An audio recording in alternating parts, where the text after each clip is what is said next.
Welcome to part 2 of What is Micro-Cheating? So earlier we talked about how micro-cheating is where people are crossing boundaries in a relationship, basically in the emotional affair space, not necessarily kissing, not necessarily having sex with somebody else, but like there's ways either they're talking or even showing affection that feels like it's going too far. So in this video, I want to talk about even further, like what are the boundaries? What are some of the lines that couples need to address with each other for when this is becoming a crossing the line situation? So let's take compliments even at a deeper level.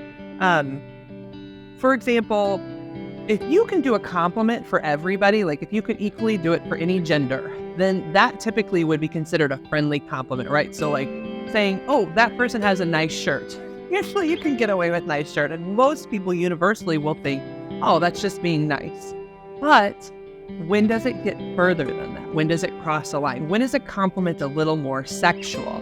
So another way, like say some people, all right, so say you compliment a female about her appearance even further, like, ooh, you look sexy. Like the way your hair makes you look really hot. Like those, some people are okay with that and still think that's like, yeah, whatever. If somebody looks hot, they look hot. But other people might find that to be a line crosser of like, actually, like, I don't want you telling other people they're hot. You can tell me I'm hot, but I don't want you to tell that person that they're hot. I think sometimes there can be some double standards around this because I think females get away with saying this stuff all the time. But I don't know that guys are always okay with that either. So again, these are the conversations to be having.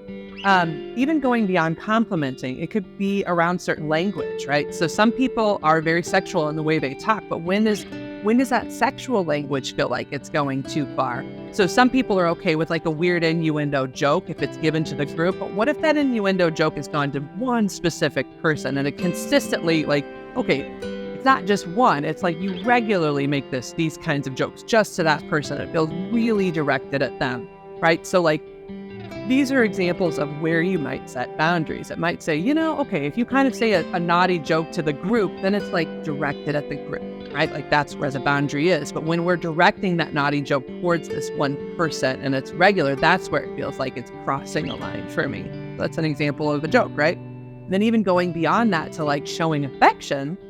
So, I mean, I don't want people to have to walk around with their hands in the air. You're like, we hug, we fist bump. Like you can tell there's a friendliness to that. I don't know if a fist bump is a flirt, right? Like it feels more, this is a friend category connection, but like having like a long handshake where you hold and you like stay there for a bit. Like, okay, that feels like it's a little further. Or like there's the hug of like, hey, it's good to see you.